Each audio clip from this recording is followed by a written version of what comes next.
Assalamualaikum warahmatullahi wabarakatuh. Saya Fajar Ramadan dengan NIM 23002311210061. Di sini saya akan menjelaskan tentang pengembangan komponen strategi dalam pembelajaran. Pengertian strategi pembelajaran. Strategi pembelajaran adalah rangkaian kegiatan atau pola kegiatan dalam proses pembelajaran yang terkait dengan pengelolaan siswa, pengelolaan guru, pengelolaan kegiatan pembelajaran, pengelolaan lingkungan belajar, pengelolaan sumber belajar, dan penilaian agar pembelajaran lebih efektif dan efisien sesuai dengan tujuan pembelajaran yang ditetapkan. Strategi ini pada hakikatnya terkait dengan perencanaan atau kebijakan yang dirancang di dalam mengelola pembelajaran untuk mencapai tujuan pembelajaran yang diinginkan. Lanjut, tujuan strategi pembelajaran adalah untuk menciptakan pembelajaran yang efektif, efisien, dan bermakna bagi peserta didik. Adapun beberapa tujuan pembelajaran, yang pertama, meningkatkan pemahaman.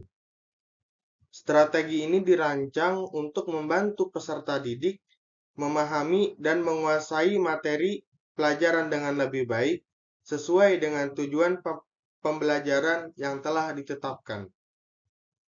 Adapun yang kedua ialah mendorong partisipasi aktif. Strategi ini bertujuan untuk melibatkan peserta didik secara aktif dalam proses belajar, sehingga mereka tidak hanya pasif menerima informasi, tetapi juga dapat berinteraksi dan berdiskusi serta mengaplikasikan pengetahuan. Yang ketiga, mengembangkan keterampilan kritis dan kreatif. Strategi ini dirancang untuk melatih peserta didik dalam berpikir kritis, memecahkan masalah, dan mengembangkan kreativitas. Lanjut, tujuan yang keempat adalah menciptakan lingkungan belajar yang menyenangkan. Tujuannya untuk membuat proses pembelajaran lebih menarik dan menyenangkan sehingga peserta didik termotivasi untuk belajar. Yang kelima, mendorong pembelajaran mandiri. Tujuannya adalah untuk membangun kemandirian peserta didik dalam belajar sehingga mereka mampu mencari dan mengelola pengetahuan sendiri. Yang terakhir, mencapai tujuan pembelajaran holistik. Strategi yang terakhir ini tidak hanya fokus pada aspek kognitif, tetapi juga ada pengembangan afektif atau sikap dan psikomotorik atau keterampilan peserta didik. Manfaat strategi pembelajaran. Manfaat strategi pembelajaran dibagi menjadi dua, yaitu strategi pembelajaran bagi siswa dan strategi pembelajaran bagi guru. Manfaat strategi pembelajaran bagi siswa yang pertama adalah meningkatkan pemahaman dan penguasaan materi. Strategi pembelajaran yang efektif membantu siswa memahami konsep-konsep yang sulit dengan lebih mudah dan mendalam, sehingga mereka dapat menguasai materi pelajaran dengan baik. Yang kedua, meningkatkan motivasi dan minat belajar. Metode pembelajaran yang menarik dan bervariasi seperti penggunaan media visual, permainan edukatif, atau pembelajaran berbasis proyek membuat siswa lebih termotivasi dan antusias dalam belajar. Poin yang ketiga, menyesuaikan gaya belajar individu. Memungkinkan strategi pembelajaran yang fleksibel, memungkinkan siswa untuk belajar sesuai dengan gaya belajar mereka, apakah itu visual, auditori, kinestetik, sehingga proses belajar menjadi lebih efektif. Kemudian poin yang kedua ialah manfaat strategi pembelajaran bagi guru. Adapun yang pertama, meningkatkan efektivitas mengajar. Dengan menggunakan strategi pembelajaran yang tepat, guru dapat menyampaikan materi pelajaran dengan lebih jelas dan terstruktur, sehingga siswa lebih mudah memahami dan menguasai materi. Yang kedua, mengelola kelas dengan lebih baik. Strategi pembelajaran yang baik membantu guru dalam mengelola kelas secara efektif, menciptakan lingkungan belajar yang disiplin dan kondusif untuk semua siswa. Yang ketiga, menyesuaikan pembelajaran dengan kebutuhan siswa. Strategi pembelajaran memungkinkan guru untuk menyesuaikan metode pengajaran dengan kebutuhan, kemampuan, dan gaya belajar siswa yang beragam, sehingga semua siswa dapat mengikuti pelajaran dengan baik. Kemudian yang terakhir, meningkatkan keterlibatan siswa. Dengan menggunakan strategi pembelajaran yang interaktif dan menarik, guru dapat meningkatkan partisipasi dan keterlibatan siswa dalam proses belajar, sehingga pembelajaran menjadi dinamis dan efektif. Ciri-ciri strategi pembelajaran. Ada beberapa ciri-ciri utama strategi pembelajaran. Yang pertama adalah berorientasi pada tujuan. Strategi pembelajaran dirancang untuk mencapai tujuan pembelajaran yang spesifik dan terukur, baik dalam aspek kognitif, afektif, maupun psikomotorik. Kemudian yang kedua, sistematis dan terstruktur. Strategi pembelajaran memiliki langkah-langkah yang terencana dan sistematis, mulai dari perencanaan, pelaksanaan, hingga evaluasi.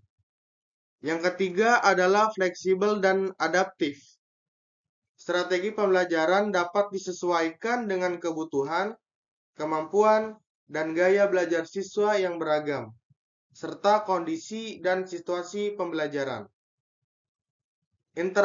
Kemudian yang keempat, interaktif dan partisipatif. Strategi pembelajaran mendorong interaksi aktif antara guru dan siswa, serta antar siswa, sehingga proses belajar menjadi lebih dinamis dan kolaboratif. Yang kelima, student center. Strategi pembelajaran ini menempatkan siswa sebagai subjek aktif dalam proses belajar, bukan hanya sebagai penerima informasi pasif. Yang keenam, metode dan media yang bervariasi. Strategi pembelajaran memanfaatkan berbagai metode dan media pembelajaran seperti diskusi, proyek, simulasi, multimedia, dan lain-lain untuk meningkatkan keterlibatan dan pemahaman siswa. Yang ketujuh, mendorong keterampilan berpikir kritis. Strategi pembelajaran ini dirancang untuk mengembangkan keterampilan berpikir kritis, kreatif, analitis, dan pemecahan masalah pada siswa. Yang kedelapan, integrasikan konteks nyata. Strategi pembelajaran ini menghubungkan materi pelajaran dengan situasi dan masalah yang nyata, sehingga siswa dapat melihat relevansi dan aplikasi pengetahuan dalam kehidupan sehari-hari. Yang kesembilan, menggunakan evaluasi yang berkelanjutan. Strategi pembelajaran ini mencakup proses evaluasi yang berkelanjutan, baik formatif maupun sumatif, untuk memantau kemajuan siswa dan memberikan umpan balik yang konstruktif. Kemudian yang terakhir, ada menggunakan pendekatan holistik. Strategi pembelajaran ini tidak hanya fokus pada aspek kognitif, tetapi juga mengembangkan aspek afektif dan psikomotorik.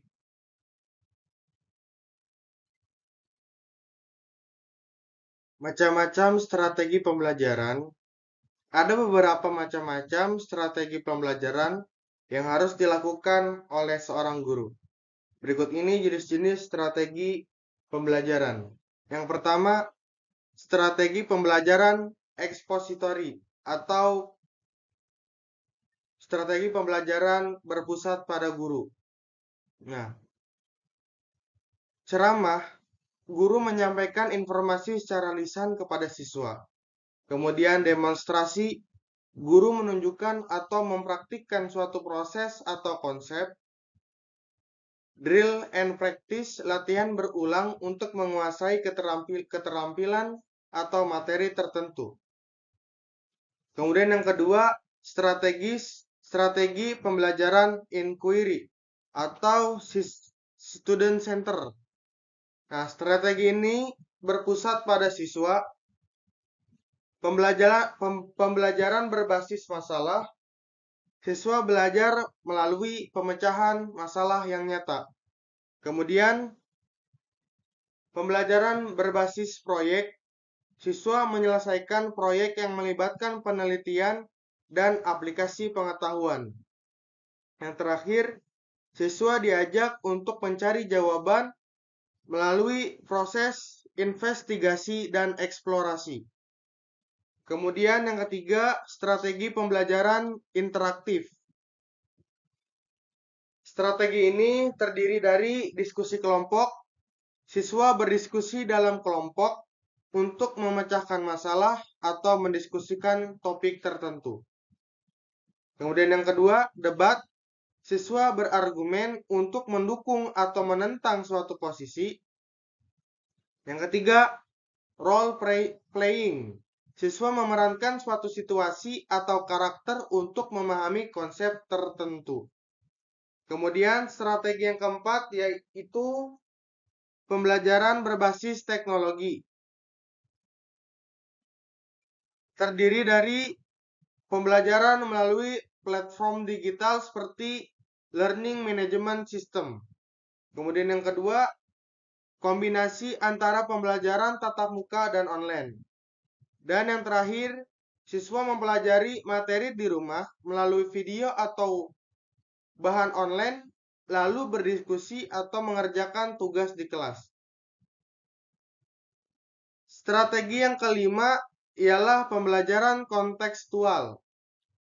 Nah, pembelajaran ini terdiri dari menghubungkan materi pelajaran dengan kehidupan nyata siswa. Kemudian, siswa belajar melalui pengalaman langsung seperti eksperimen atau kunjungan lapangan. Dan yang ketiga, siswa menganalisis kasus nyata untuk memahami konsep. Kemudian strategi yang keenam ialah pembelajaran kreatif dan inovatif. Nah, strategi ini terdiri dari siswa membuat diagram visual untuk mengorganisasi informasi. Kemudian, guru atau siswa menggunakan cerita untuk menyampaikan konsep. Yang terakhir, menggunakan seni, musik, gambar, drama sebagai media pembelajaran. Kemudian, yang terakhir, strategi pembelajaran kolaboratif. Strategi ini terdiri dari jigsaw. Setiap anggota kelompok mempelajari bagian materi yang berbeda, lalu saling berbagi pengetahuan. Kemudian, think, pair, share. Siswa berpikir sendiri, berdiskusi dengan pasangan, lalu berbagi dengan kelompok besar. Yang terakhir, group investigation. Siswa bekerja dalam kelompok untuk menyelidiki suatu topik. Langkah-langkah pemilihan strategi meliputi menentukan tujuan pembelajaran. Nah, tentukan tujuan pembelajaran secara spesifik, baik dalam aspek pengetahuan, sikap, dan keterampilan. Yang kedua, memahami karakteristik siswa. Pertimbangkan usia siswa, tingkat kemampuan siswa, gaya belajar siswa, minat belajar siswa, dan latar belakang siswa.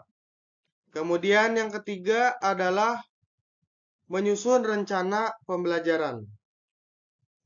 Buat rencana pembelajaran yang detail, termasuk langkah-langkah, media, dan alat evaluasi. Yang keempat, melaksanakan pembelajaran. Laksanakan pembelajaran sesuai dengan rencana yang telah ditentukan.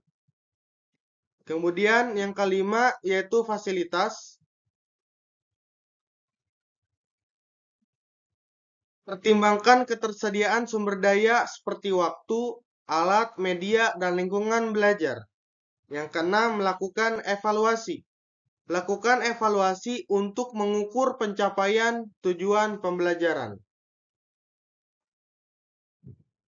Hakikat model. Model pembelajaran pada dasarnya merupakan bentuk pembelajaran yang tergambar dari awal sampai akhir, yang disajikan secara khas oleh guru. Dengan kata lain, model pembelajaran merupakan bungkus atau bingkai dari penerapan suatu pendekatan, metode, dan teknik pembelajaran. Ada 6 model pembelajaran. Yang pertama, pembelajaran langsung. Nah, model pembelajaran ini, guru menyampaikan materi secara terstruktur dan sistematis, yang berhadapan antara guru dan siswa tanpa adanya alat bantuan dari media. Bertujuan untuk meningkatkan pemahaman siswa melalui penjelasan langsung. Yang kedua, model pembelajaran berbasis masalah. Model ini siswa belajar melalui pemecahan masalah yang nyata, bertujuan mengembangkan keterampilan berpikir kritis dan pemecahan masalah. Yang ketiga, model pembelajaran kooperatif. Model ini, siswa bekerja dalam kelompok kecil untuk mencapai tujuan bersama. Kemudian, yang keempat, model pembelajaran berbasis proyek.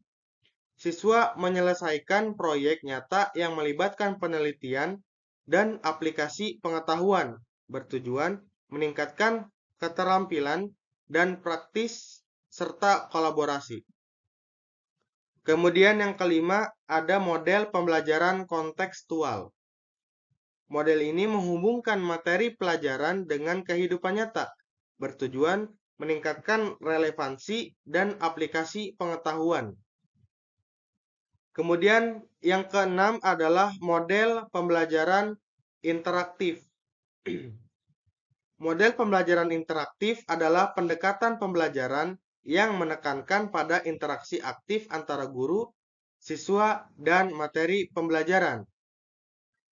Model ini dirancang untuk meningkatkan keterlibatan siswa, mendorong partisipasi siswa, dan memfasilitasi pemahaman yang lebih mendalam melalui dialog, kolaborasi, dan aktivitas yang dinamis seperti diskusi. Langkah-langkah pemilihan model pembelajaran dan contoh.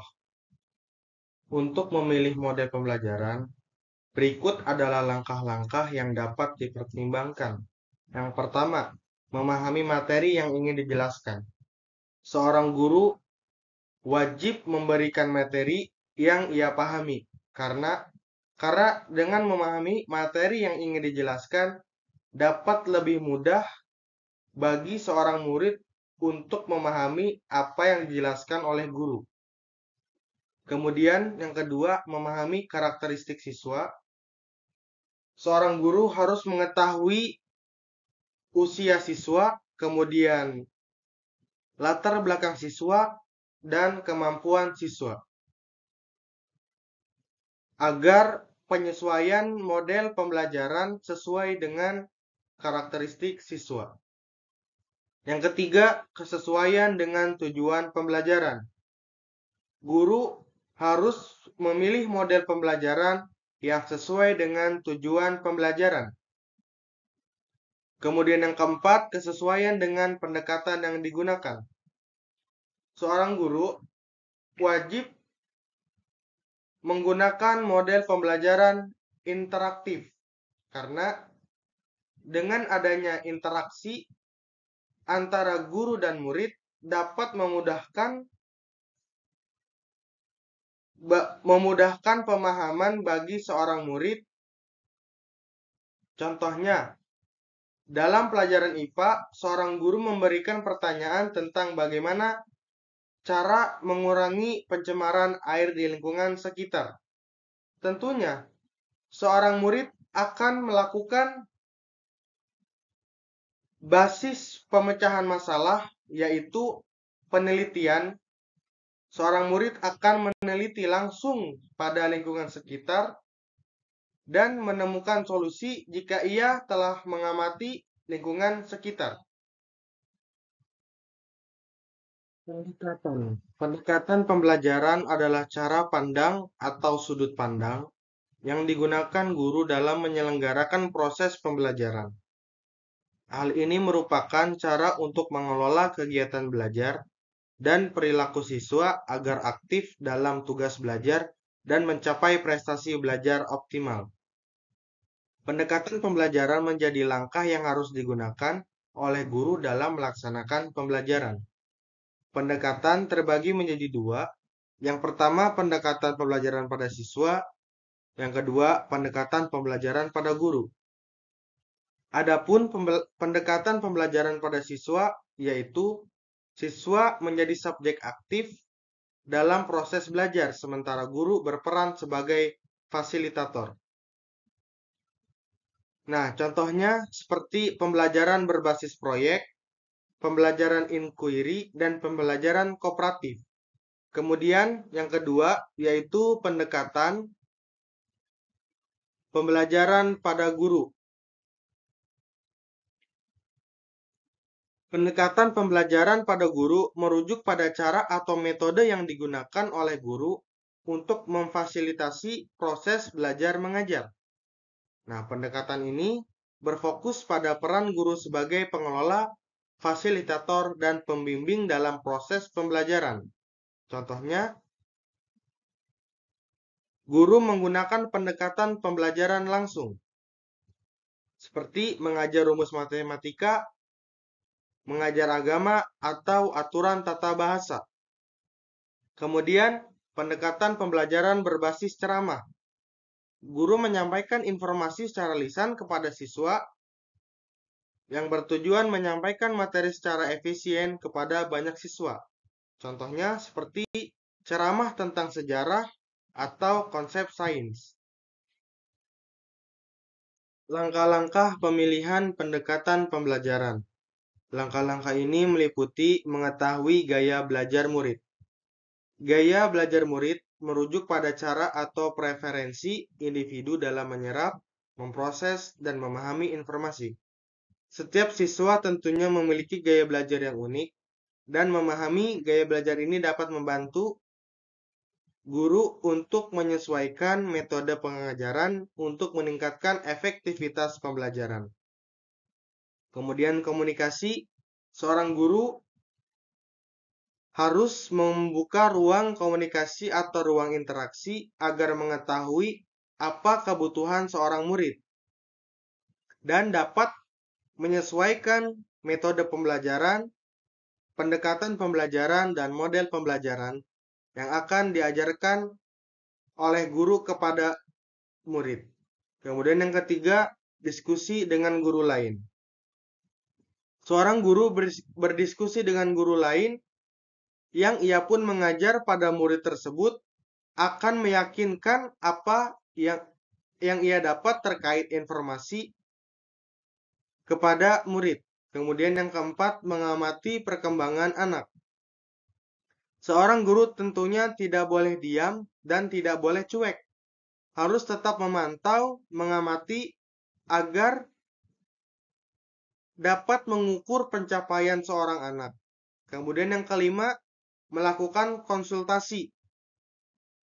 Konsultasi terhadap wali murid atau orang tua murid supaya mengetahui latar belakang murid dan dapat menyesuaikan metode pembelajaran atau pendekatan pembelajaran.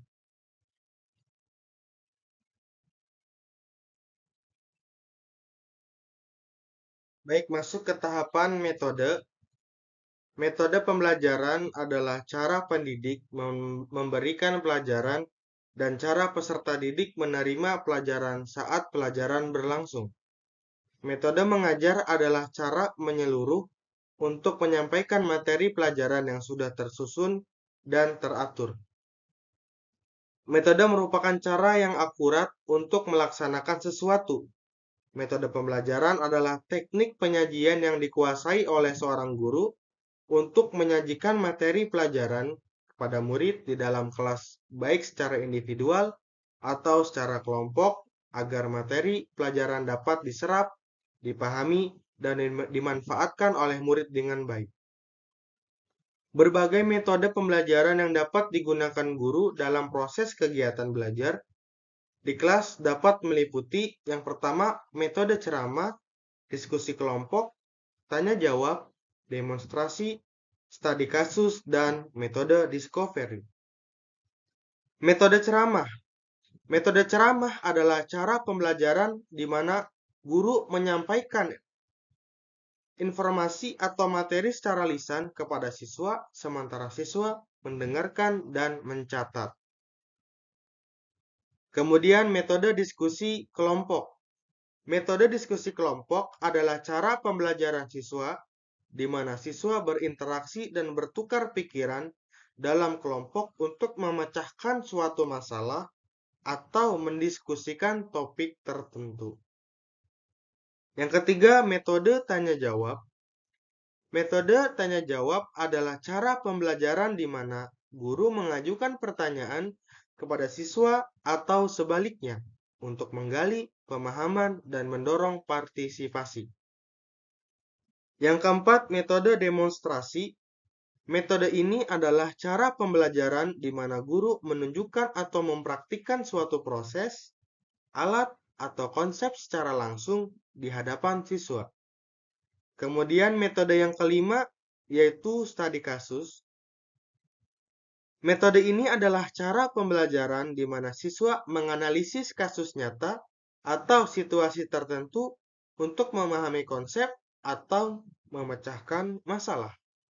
Kemudian yang terakhir, metode discovery atau penemuan. Metode ini adalah cara pembelajaran di mana siswa diajak untuk menemukan konsep, prinsip, atau solusi melalui proses eksplorasi dan investigasi. Langkah-langkah pemilihan metode.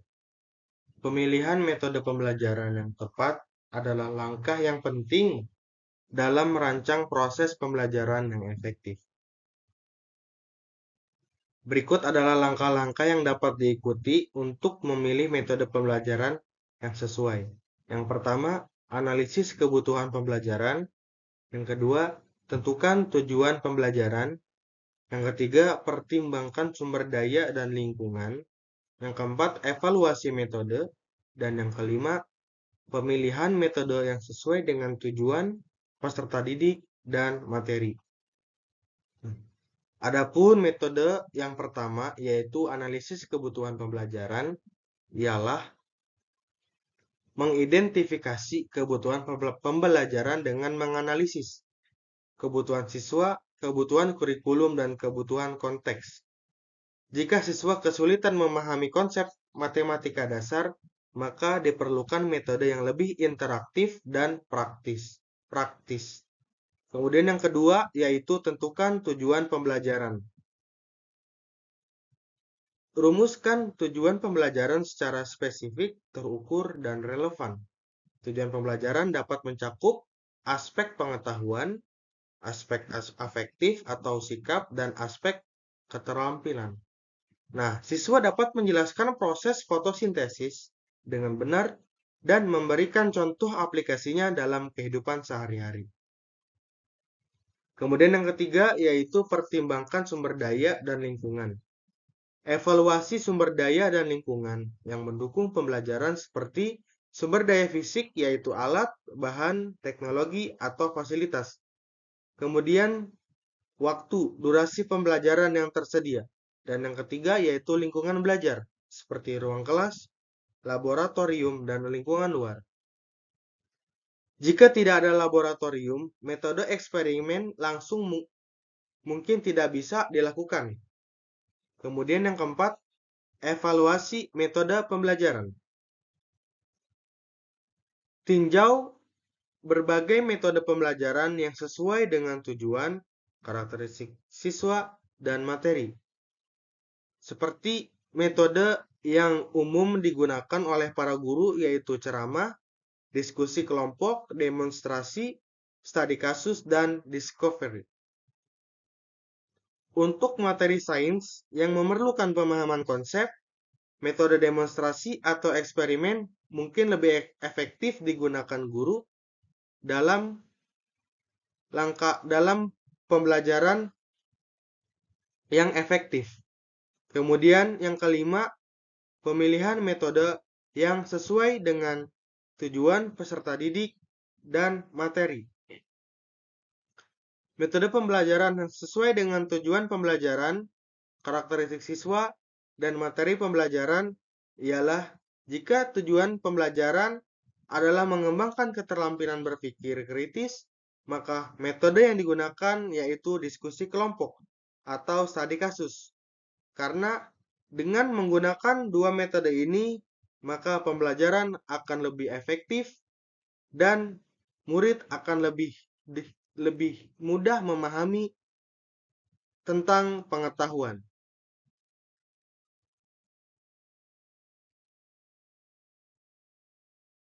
Media pembelajaran adalah alat, bahan, atau sarana yang digunakan untuk menyampaikan informasi, pesan, atau materi pembelajaran dari guru kepada siswa dengan tujuan mempermudah proses belajar mengajar.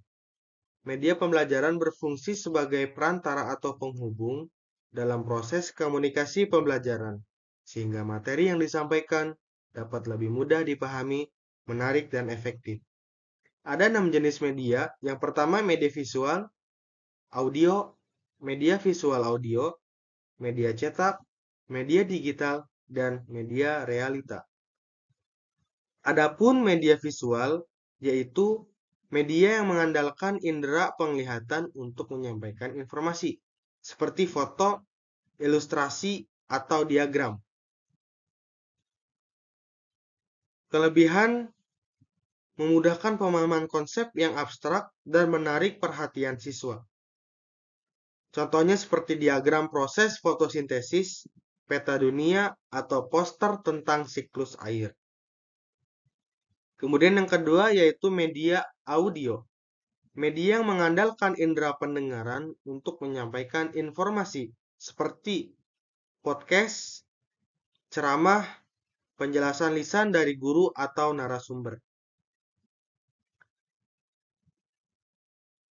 Kemudian yang ketiga yaitu media visual audio.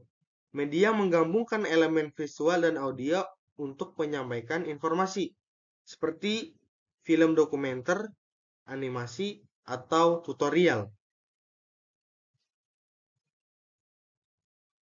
Media cetak, media yang berbentuk fisik dan dapat dibaca, seperti buku, majalah, atau handout.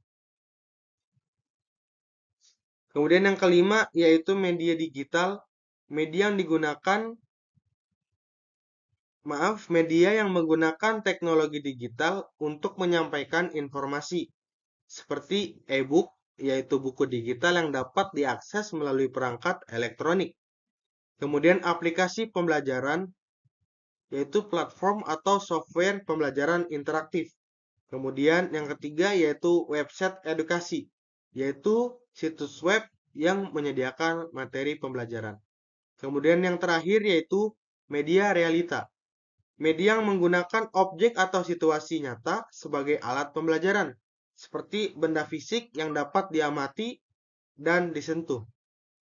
Kemudian lingkungan nyata, tempat atau situasi di dunia nyata.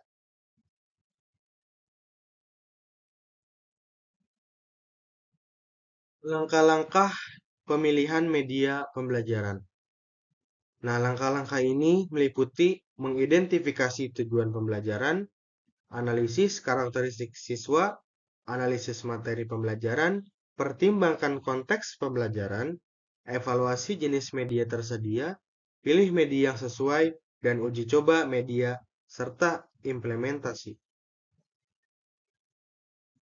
Mengidentifikasi tujuan pembelajaran, tentunya kita harus mengetahui tujuan pembelajaran bagi seorang murid. Kemudian yang kedua yaitu menganalisis karakteristik siswa. Kita harus mengetahui latar belakang siswa, umur siswa, dan kemampuan siswa. Pertimbangkan konteks pembelajaran. Kita harus memilih konteks pembelajaran yang sesuai dengan karakteristik siswa. Kemudian, evaluasi jenis media tersedia. Tentu kita harus melihat apa media yang tersedia dari pihak lembaga pendidikan. Jika lembaga pendidikan menyediakan media visual, maka itu yang harus kita gunakan. Seorang guru tentunya tidak boleh memaksakan hal yang tidak perlu, seperti seorang guru memaksakan untuk menggunakan media digital dengan memberikan instruksi kepada murid untuk membawa alat elektronik seperti handphone atau laptop. Jika lembaga pendidikan hanya menyediakan media visual, maka seorang guru harus menggunakan media tersebut tanpa memaksakan hal-hal yang lain. Kemudian, pilih media yang sesuai dan uji coba media serta implementasi. Seorang guru tentunya harus memilih media yang sesuai dengan ketersediaan di pihak lembaga pendidikan dan menguji coba serta melakukan implementasi media tersebut. Kemudian materi yang terakhir yaitu tentang metode pembelajaran aktif dalam pembelajaran pendidikan agama Islam. Pembelajaran aktif atau active learning adalah pendekatan pembelajaran yang melibatkan siswa secara langsung dalam proses belajar, sehingga mereka tidak hanya pasif menerima informasi, tetapi juga aktif berpartisipasi, berpikir, dan berinteraksi. Dalam konteks pendidikan agama Islam, pembelajaran aktif dapat diterapkan untuk meningkatkan pemahaman, penghayatan, dan pengamalan nilai-nilai Islam. Adapun macam-macam pembelajaran aktif yang dapat digunakan dalam pembelajaran pendidikan agama Islam. Yang pertama yaitu diskusi kelompok, yang mana seorang guru tentunya membuat kelompok kepada murid-muridnya agar mereka ini dapat melakukan interaksi sesama teman-temannya dan melakukan pertukaran pikiran serta berdiskusi dalam pemecahan masalah. Kemudian debat. Seorang guru tentunya mengawasi atau memantau ketika adanya model pembelajaran debat, yaitu adanya pro dan kontra dalam suatu masalah atau suatu pemecahan masalah. Kemudian yang ketiga yaitu praktik ibadah. Seorang guru tentunya dalam kurun waktu harus mengetahui perkembangan atau pencapaian seorang murid, terutama masalah ibadah, karena hal ini adalah hal yang paling penting dalam kehidupan manusia. Karena dalam ibadah itu ada ibadah sholat. Nah, ibadah sholat tersendiri adalah hubungan antara manusia dengan Tuhannya. Maka dari itu, seorang guru tentunya harus mengadakan praktik ibadah agar mengetahui pencapaian seorang murid. Nah, kemudian yang keempat yaitu storytelling. Seorang guru menyampaikan materi dan seorang murid mendengarkan serta mengamati materi yang disampaikan oleh guru. Nah, storytelling ini biasanya digunakan pada materi-materi seperti sejarah, peradaban Islam, atau tentang hal-hal yang mengandung agama lainnya. Kemudian studi kasus.